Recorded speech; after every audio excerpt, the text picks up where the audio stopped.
beginning, I remember the first few times I sat down to, try and have a sales call and present pricing to clients, I thought, we're not going to get any clients at these prices. And people were saying yes.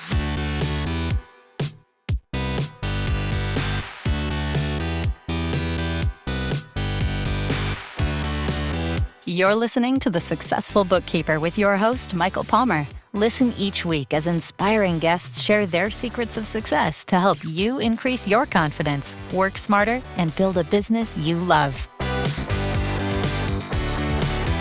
This episode of The Successful Bookkeeper is brought to you by PureBookkeeping.com, the proven system to grow your bookkeeping business.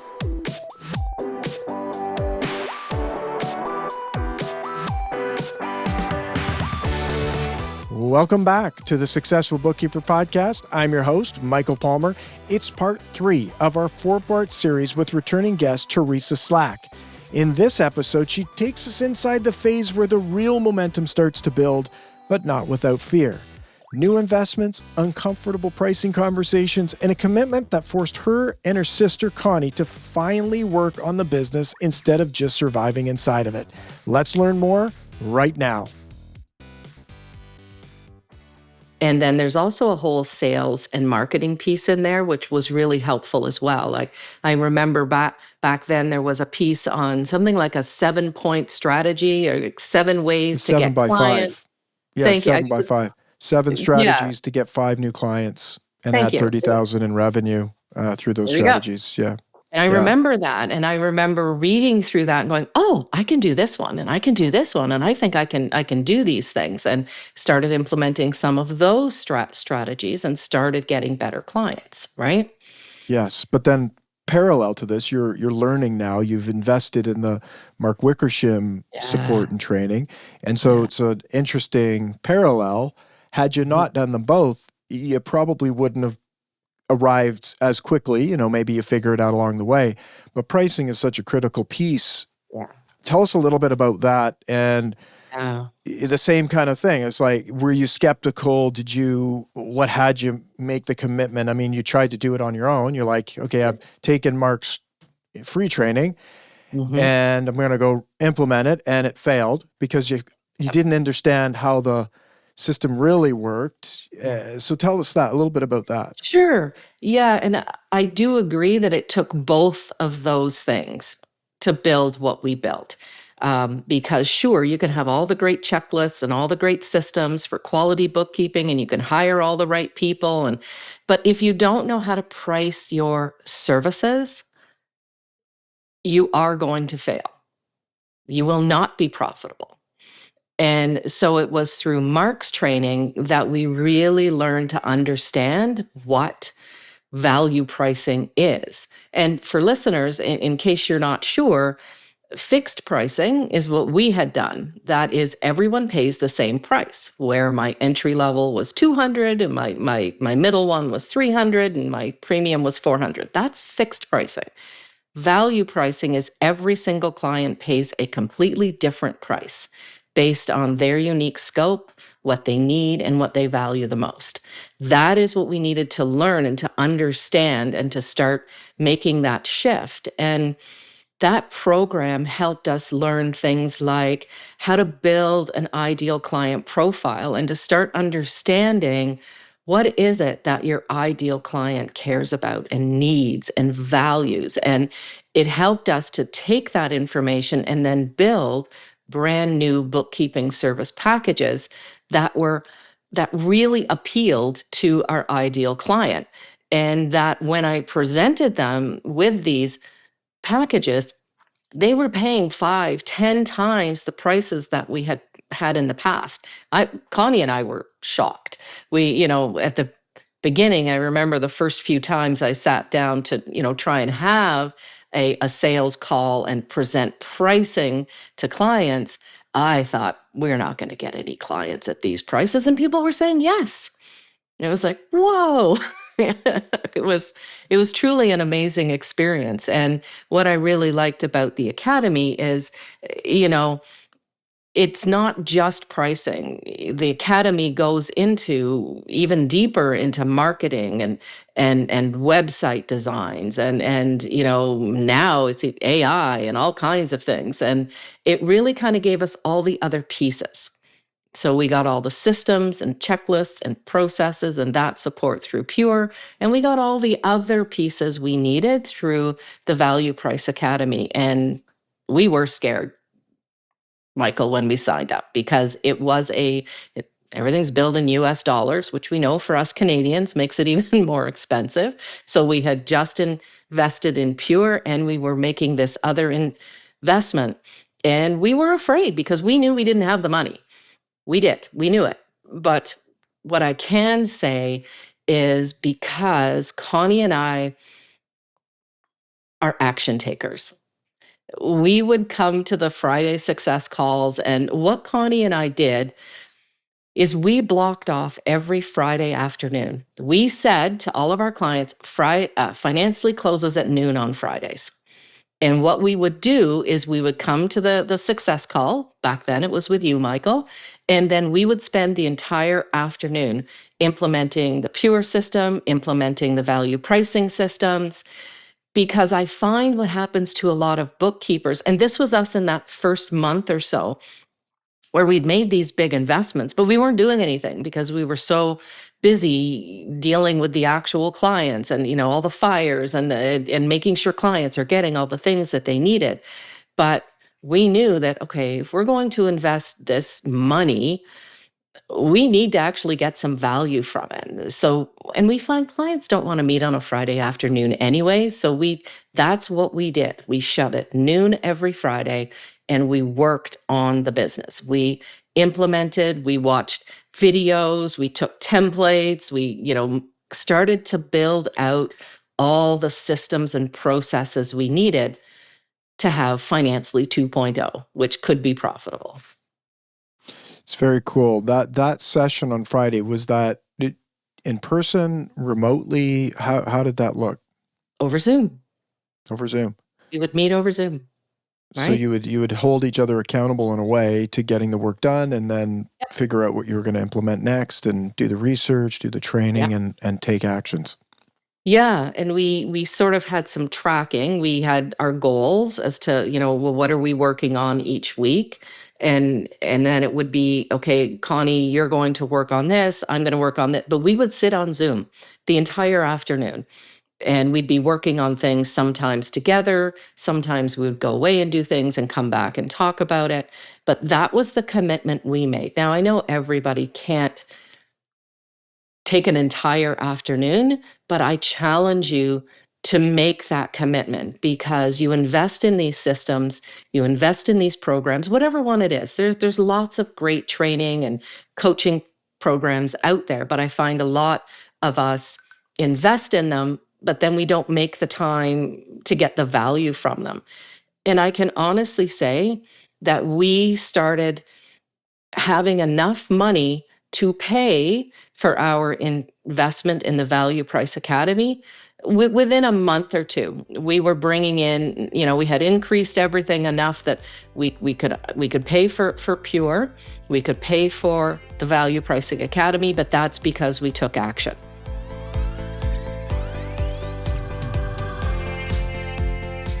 Yeah, it doesn't build itself, and that's a key piece. Yeah. And I remember being on calls with you, and you were feel fearful of things. Yeah. You felt deflated, or it's challenging. It's just not easy. But what I always remember is you did it anyways, and you took the actions, you learned from them, you pivoted, and you just kept going back at it. And I do remember that call with, I think that was the tier call, was when you'd done all the fixed pricing. Yeah. And you'd send it kind of say, hey, we went and did this, we had all these calls, and it's like, now we got to go back and tell them all, hey, sorry, we messed this up. We're going to have to charge you 10x more or whatever it was. Yeah. But you did it. Many people would just, not even have done the first step, but you did step after step after step after step. And I think you said, maybe you can't take a half day. And it's like, my perspective is, how can you not take a half day? Had you not done that, you wouldn't be where you are today. We would not. Absolutely 100%. There No. has to be a time where you do the work on the business. Yeah. Otherwise, it'll always be the way that it is. Yeah. Agreed. You have to take action. You have to invest in whatever program feels right for you and then do the work. Make the time. There is no client emergency that is more important. And one thing that really helped me with that, Michael, back then was reminding myself that if we didn't take these actions, we were going under. And if we went under, all of our clients would lose our support. We can't help anyone if we fail. Yes. So that really helped me. It helped me because it was like, I'm actually doing this for my clients. I am doing this to make sure that my clients have the support that they need, that I can be here to support them, to encourage them, to give them what they need. And that really helped me a little bit to, because sometimes we don't want to do things for ourselves. We want to put everybody else in front of our needs. So I kind of tried to shift my mindset that, no, I'm actually doing it for them. I'm doing this to help them so that I can be successful. Therefore, I can help more businesses. And that helped a little bit. Nice. Mm-hmm. Now, you mentioned you implemented systems and it worked, but you didn't have the right people. Mm-mm. How did that, let's go jump into that part of the story where you went from not having the right people onwards. Sure. Yeah. So when we started, Financly 2.0, where we were revamping everything, we did, of course, very quickly hit the point where, okay, we do need to hire. What we did is we used the pure bookkeeping system that walks us through exactly, here's what you do in the first interview, here's what you do in the second interview.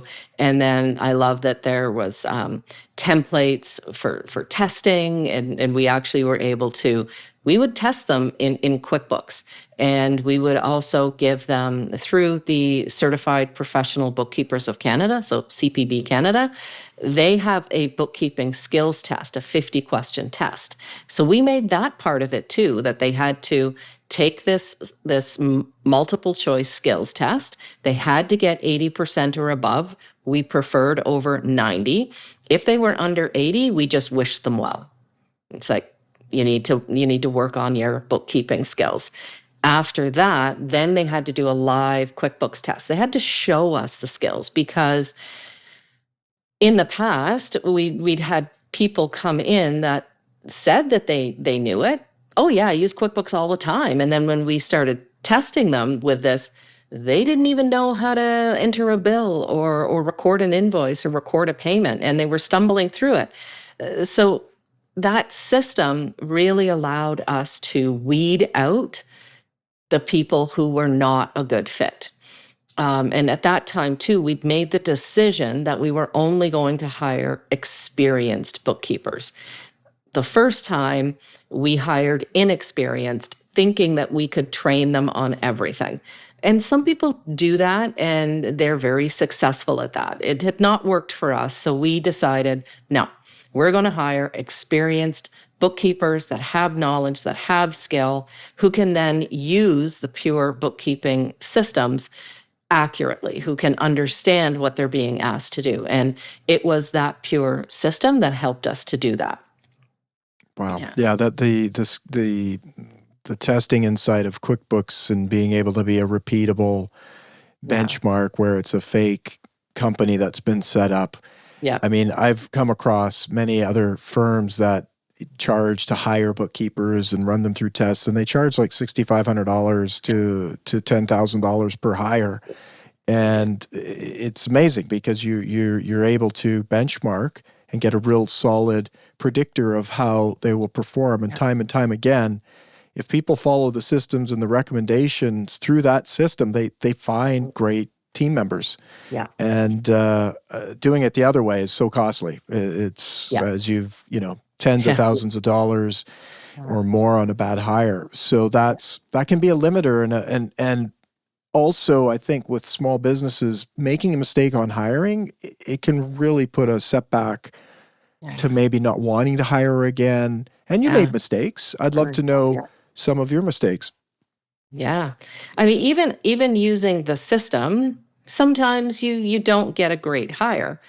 They say all the right things. Maybe they have the QuickBooks knowledge, but you also want people on your team who are invested in the work, who love this kind of work, who love to serve and to, build great relationships with clients. And not everybody's good at that, right? And we've always felt that we should have a what I call a servant's heart. Like, we are here to support and serve our clients, and we want to keep the focus on delivering value to the client, on solving their problems. And some people, they just want to be in the background, processing some things. They don't want to talk to people, and that's fine, but that's not how we were set up.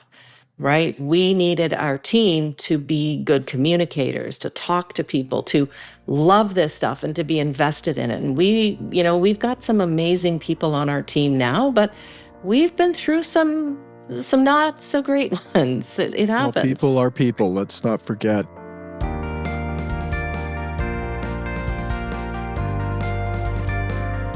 It's one of those things, like we talked about, the system's pure, and Mark Wickersham's Value Pricing Academy. You need them both, right? They were what part of the system that worked for you. And then also when it comes to hiring, it's like you can check all of those boxes and they can know all the things and be able to do great work. But if they don't have the servant's heart, they're not going to fit in your culture. And so also often people are hiring to solve a problem. It's like to rescue them from a bad problem, and they can have what we used to call happy ears and happy eyes. It's like they see what they want to see because they want it to work out, and they can make a lot of mistakes from that. So it's making sure that there's a component of, are they going to fit in the culture? And you've built now a team of people that want to be there and love being there. Yeah, I think another key piece, is I talk to a lot of bookkeepers, and I hear a lot of stories about bad hires, and this one didn't work out and that one didn't work out, and I can't find good people. But then when I drill in to find out like what was happening, I often find that the hiring bookkeeper doesn't have a good training program to teach their new employees how to work, how to do the work, how you want them to work. So we developed an entire training program that we take them through, and of course, part of it is going through Pure. Um, but I think investing in your people with training, with support, with having good systems in place that they can follow, and then holding them accountable to that is where you get good people. And I found a lot of bookkeepers, they're so stressed out, they're so overworked, and they hire someone, but they don't have time to train them. So they sort of throw them in and expect, here, just follow this stuff. And then they're failing and they're floundering. But you didn't take the time to teach them about your culture, about your expectations, about how they can be successful, how you expect them to. And then what we have done is the first month of training, we do the work with our checklists open, and we're teaching them as we're doing the work. The second month, they're in charge. So they're leading it. And we are, of course, helping them through that process. And then in the third month, we're just watching. How are they doing? And if they run into trouble. So we implemented that approach, we have checklists of all the things that they need to be taught. And we want to make sure that everybody's been trained on all the things that they needed to learn. And then we do sort of that 3-month where we're doing everything together so that they learn how to do the work and how we expect them to do things. It is an investment to get good people and to train them in a way that they are going to be successful for the long term. is so valuable. And curious to know, like, where did you shift from, okay, we're building this, we're in V2 here of this whole Financely. When did you kind of go, we're actually getting this right? That happened when we went through the Value Price Academy training on repricing our clients. So those Fridays, Connie and I had built new bookkeeping packages. We had figured out who our ideal client was, and we'd started using it with new people. But as you had referenced earlier, we needed to go back. And at that time, there was 30 clients, and we needed to go back to them and have that dreaded price conversation. And we were scared. And I remember reaching out to Mark and saying, we're going to lose all of our clients, because I think that's the number one fear that a lot of bookkeepers have around raising their prices is my clients would never pay that. And I'm going to lose all my clients. And I can't lose all my clients. I've got staff. I got a mortgage I got to pay, right? So they don't take the action out of fear. And what he had said to me is he said, okay, let's assume that you raise your prices by 20%. And because you've done that, you lose 20% of your clients. If that happens, you have now freed up 20% of your time to go get better clients, and you're making the exact same money you were before. And for me, that was a light bulb. It was like, oh my gosh, you're absolutely correct. I shouldn't be afraid to lose clients because, one, you're not going to lose all of them. And the higher fees are going to more than cover that. And so this was very scary for us, Michael. I remember Connie and I, butterflies in our stomach and afraid, but we did it. We started having those meetings, and the Value Price Academy gave us this lovely kind of letter that we could go through with clients that sort of helped us build up the value and to present our new packages. And we did that over about a 6-week period. We met with all 30 of those clients. And Michael, in those 6 weeks, at the end of that, we had increased our revenue by 45%. Wow. Just imagine, for those that are listening, if you could increase your revenue by 45%. And we didn't do it right. Like we were still learning, we were stumbling through it, but we still got that benefit. And that's when we realized the power of value pricing and how attracting better clients and learning how to communicate your value and how to talk about what it is that you do and how you solve their problems, and really focusing on that. They're signing up. I want your premium. I want this. Yeah, $1,800, no problem. $2,500, no problem. $1,000, no problem, right? And before that, it was $200, $250. So we had some clients that increased in price by, I think, like over 200%. Wow. Like, and as we started having those conversations, our confidence started growing. It's like, wow, we can do this. And yes, our clients do value us more than we believe. And you're not going to lose all your clients. Of that 30, we lost 4. And we went into those conversations knowing that those 4 were not good clients. They were not. They were bad clients. They didn't value us. They were, not great to talk to. They were mean. They were, nasty emails. And so when we lost those 4 clients, it was kind of like a, and even with the loss of those 4 clients, our revenue was up by 45% in a matter of weeks. Remarkable. That's when it really started, like, oh, yeah, this stuff works. This really works. It's powerful stuff. And there's many people that believe they sit in that fear forever about it's not going to work for me. Yeah. And you had the same fear, but you did it and it worked. Wow. What an episode. In the finale of our 4-part series, Teresa will share the moment the business stopped feeling fragile and started to truly scale, along with the unexpected challenges and decisions that shaped what came next. And with that, we wrap another episode of the Successful Bookkeeper podcast. For resources and links, visit thesuccessfulbookkeeper.com. Until next time, goodbye.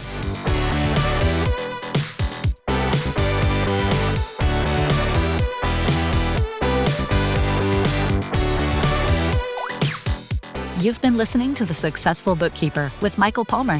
For more information and to download the resources mentioned in this episode, please visit us at thesuccessfulbookkeeper.com. Thank you for listening.